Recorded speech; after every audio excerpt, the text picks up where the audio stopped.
Salam, salam outsider, le débrief commence maintenant.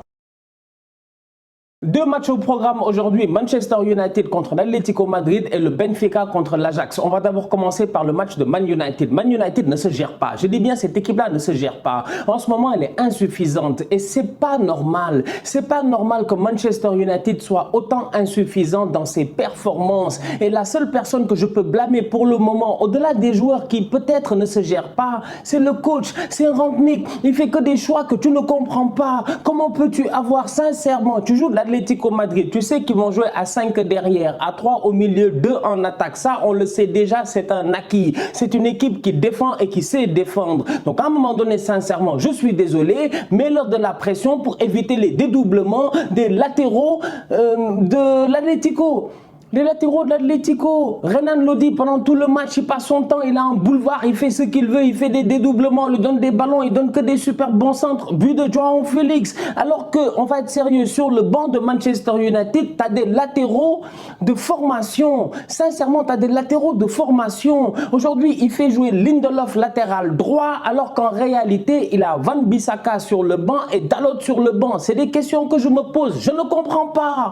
Je ne comprends pas. Est-ce que Ralf Rangnick, c'est un coach ou à la fin, c'est un directeur sportif, voire un directeur du recrutement? Parce que même dans certains de ses choix, tu te poses des questions à savoir, est-ce qu'il envoie les gars à l'échauffement pour gagner ou est-ce qu'il les envoie à l'échauffement pour montrer au monde qu'il a des joueurs à vendre? Sincèrement, soyons très sérieux. Dans ce match-là, que fait Matic?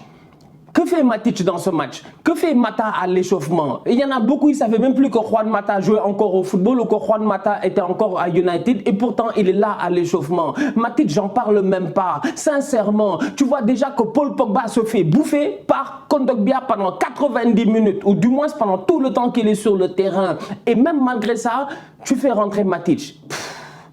En fait, il me dépasse. Rangnick, franchement, il me dépasse. Je suis désolé, mais c'est vrai, et à un moment donné, force est de constater qu'il y en a qui avaient raison. C'est-à-dire qu'être bon dans la gestion, c'est une chose, mais être bon sur le bord du terrain, avoir le flair, sentir les choses, c'est autre chose. Très belle performance de la part de Joao Félix qui a été excellent aujourd'hui en attaque. Franchement, il a été excellent. Et enfin, voilà un boy qui joue à la hauteur de ce qu'il a coûté. Joao Félix a coûté près de 120 millions et quelques, si je ne me trompe pas. Il est arrivé juste après le départ d'Antoine Griezmann. Il devait remplacer Antoine Griezmann. Aujourd'hui, Griezmann était sur le banc. Luis Suarez était sur le banc. L'attaque Correa-Félix, elle a fonctionné et Félix a été sensationnel. Franchement, il a été excellent. Dans ses prises de balle, il a été très bon. Dans ses dribbles, il a été très bon. Dans sa capacité de percuter, il a été très bon. Quand il fallait frapper, il l'a fait. Et quand il fallait claquer une tête, une superbe tête, un peu à la Robin Van Persie, il était là sur un superbe centre de Renan Lodi. La force de l'Atlético aujourd'hui, ça a été de jouer comme ils avaient l'habitude de jouer. Comme ils avaient l'habitude de jouer quand l'Atlético était forte. C'est-à-dire, c'est une équipe qui, sincèrement, pour trouver des espaces pour les battre, c'est difficile. Et honnêtement, aujourd'hui, au milieu de terrain, ils ont été excellents et c'est passé à travers un superbe Geoffrey Kondogbia. Franchement, Kondogbia a été sensationnel. Il a réussi à mettre Paul Pogba dans sa poche. Physiquement parlant, il avait tout le temps l'ascendant. Tout le temps l'ascendant. Il récupérait constamment les ballons. Il portait les ballons vers l'avant. Et cette équipe de l'Atlético là, à la minute où son milieu de terrain est fort et que ses attaquants sont en forme, mais ils sont difficilement battables et vous-même vous le savez. Parce que défensivement parlant, les trois dans l'axe central, c'est difficile de les tromper. C'est difficile de les tromper. Il a fallu, comme je disais tout à l'heure, l'entrée de Elanga, une super passe de Bruno Fernandes pour que réellement il y ait un premier vrai espace dans cette défense d'Atlético là. Et le petit Elanga, il n'a pas déconné. D'ailleurs, en passant, le petit Elanga, il est en train de prendre ses marques dans cette équipe là. C'est rendu le nouveau Greenwood. Et heureusement, vu que Greenwood c'est un tocard. Non, mais comme Greenwood, c'est un grand tocard. Franchement, c'est un grand tocard. Et que lui, il peut pas se gérer. Il peut pas se gérer, je dis bien. Eh ben, aujourd'hui, je suis content qu'il ait été viré et qu'un boy comme Elanga prenne le relais. Parce que Elanga, sur le terrain, franchement, il est très bon. J'ai même envie de faire une blague facile. Elanga, il est élégant. Il vient, il claque une frappe croisée à Yann Oblak. C'est pas donné. Bravo. Jadon Sancho revient au top de sa forme. Il est très intéressant en ce moment. J'ai eu à le dire ce week-end, c'est le Sancho de Dortmund. Alors donc du coup, je me pose la question à savoir pourquoi Sancho, au début du match, il joue sur le côté droit. Je ne comprends pas.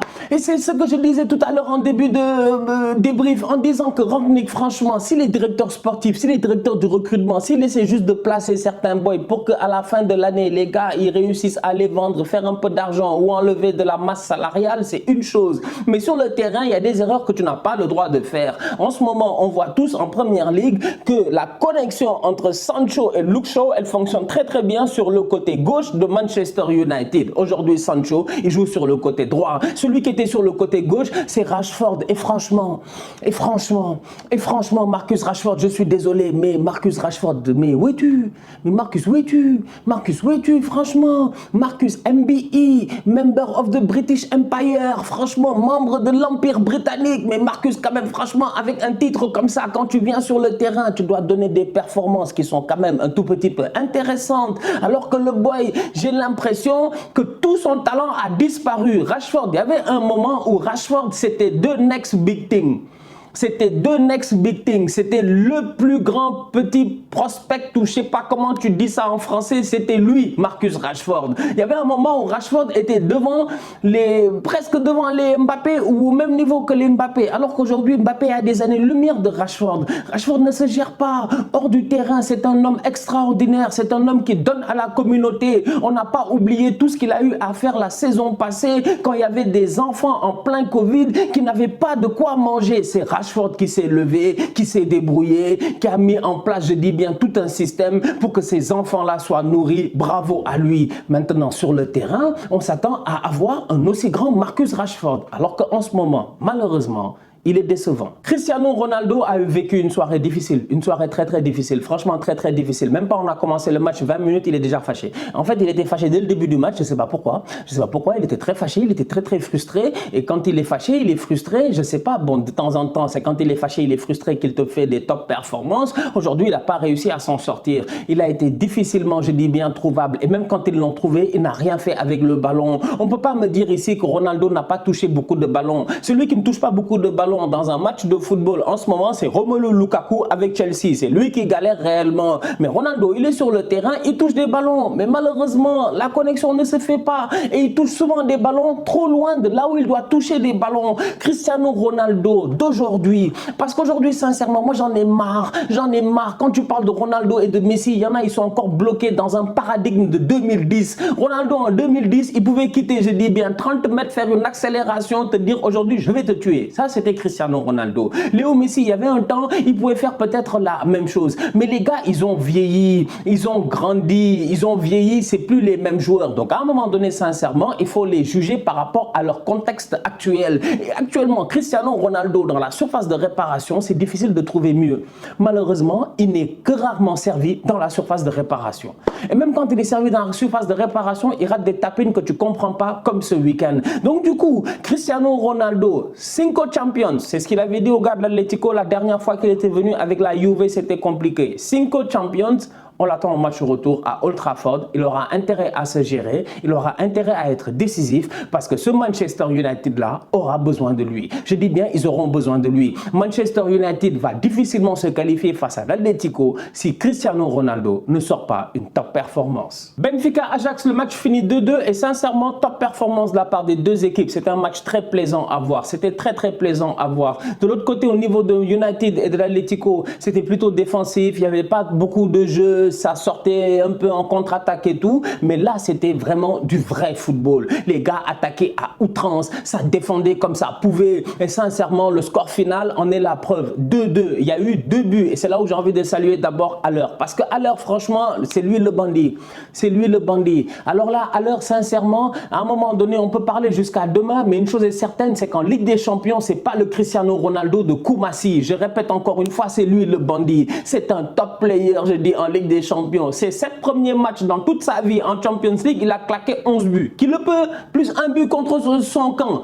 Qui le peut, franchement. Il est très très bon le Sébastien Haller. Même à la CAN, il n'a pas été mauvais. Et aujourd'hui, sincèrement, ce genre d'attaquant-là, ça fait longtemps qu'on n'en avait pas vu. Ce physique d'attaquant-là, un gars qui est grand, qui a l'air lent, mais qui est anormalement létal. Tout ballon qui traîne, il va être là, il va mettre son pied toujours bien positionné. Il est capable de marquer et aussi de calmer le jeu et de servir des bons ballons à ses coéquipiers. L'Ajax est venu aujourd'hui, ils ont mené 2 fois au score. Malheureusement, ils se sont fait rattraper. Et au niveau de l'Ajax, j'ai envie de parler de ce côté droit.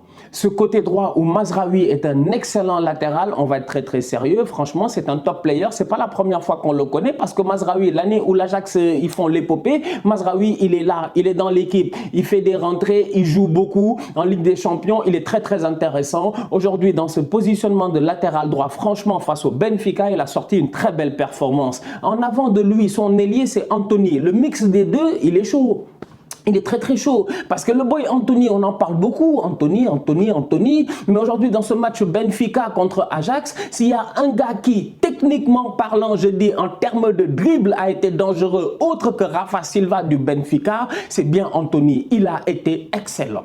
Franchement, il a été excellent. C'est-à-dire que le boy, lui, oh, franchement, on va être très sérieux. C'est-à-dire que Anthony, on peut me le comparer au boy Rafinha de Leeds. La différence entre les deux, c'est qu'Anthony est beaucoup plus dribbleur. Rafinha, il a un style un peu à la Richarlison. Tu sens que le boy, même si tu le mets en attaque, il est capable de se débrouiller. Anthony, je le vois plus comme un ailier pur. Je dis bien un ailier pur à l'ancienne, comme quand Neymar était à son prime. C'est-à-dire qu'aujourd'hui, c'est un gars qui a une facilité d'élimination en 1 contre 1 qui fait la différence parce que dès qu'il élimine son vis-à-vis en 1 contre 1, il crée des décalages et la défense adverse est perturbée. Très belle performance de sa part. Voilà un joueur qui, cet été, lors du Mercato, il va falloir courir après lui. Le Benfica avait fini devant le Barça. Le Benfica avait sorti une top performance, je dis bien, face au Barça. Ils avaient été bluffants. Si Seferovic avait claqué le but en fin de match, le Barça, on n'aurait même pas parlé de qualification, si je ne me trompe pas, lors du dernier match de la phase de poule. Donc du coup, ce Benfica-là n'est pas à sous-estimer. Benfica-Ajax, ça sonne Europa League. Mais en réalité, dans le football aujourd'hui, c'était de la Champions League. C'est là où j'ai envie de parler de Darwin Núñez. Darwin Núñez, il a 22 ans. La dernière fois, j'étais là, j'étais posé, je me disais, mais l'Uruguay, franchement, avec les Fede Valverde, tout ça, les Jiménez et tout, etc., d'Atlético, tu te dis quand même, c'est une équipe qui est très intéressante, c'est une équipe qui devrait avoir un futur intéressant au niveau national. Mais en termes d'attaque, qui va être les remplaçants d'Edinson Cavani et de Luis Suarez? Parce que voilà, 2 attaquants qui quand même ont fait des carrières extraordinaires, mais qui sont en fin de carrière. Eh bien, aujourd'hui, je pense qu'on a trouvé le remplaçant, et le remplaçant en tant que tel, c'est un boy qui, physiquement parlant, a les attributs des 2 joueurs, et c'est Darwin Núñez. Darwin Núñez, il est puissant, il est rapide, il sait dribbler, il sait faire des passes décisives, il sait frapper, il n'a pas peur, il attaque comme un fou, mais en plus de ça, il est impoli. C'est ça qui est magnifique avec lui, c'est que Darwin Núñez, c'est un bandit. Franchement, c'est un gars qui a le sang chaud. Il a voulu se battre avec Anthony. Si on l'avait laissé là-bas, je dis, il a fait semblant, même pas petit coup de tête, il est tombé. Il est roublard, il est bandit, il est très bon joueur de football, il a 22 ans, il est très jeune. On va garder un œil sur lui. Aujourd'hui, il a sorti une très belle performance en attaque. Il est vif, il court beaucoup et sincèrement, il a fatigué les défenseurs de l'Ajax. T'as dit, si je ne me trompe pas, c'est un gaucher, mais la volée pied droit quand même, elle est fantastique aujourd'hui. Ça, il fallait le souligner. Avec l'annulation du but à l'extérieur, c'est bien, c'est très bien. Manchester United, Atlético, ça finit 1-1, ça fait 0-0. Donc au match retour, on a une finale là. On peut aller en prolongation, ça va être excellent. D'un autre côté, le match Benfica-Ajax, ça fait 2-2. Donc du coup, ça fait 0-0. Au match retour, on peut avoir des prolongations. Sincèrement, toute honnêteté, très belle soirée Ligue des Champions et j'ai déjà hâte au match retour. La famille, on se capte très bientôt pour un nouveau débrief. D'ici là, on continue à liker, on continue à partager, on s'abonne. On est ensemble, on reste en santé. C'est le plus important. Tous outsiders.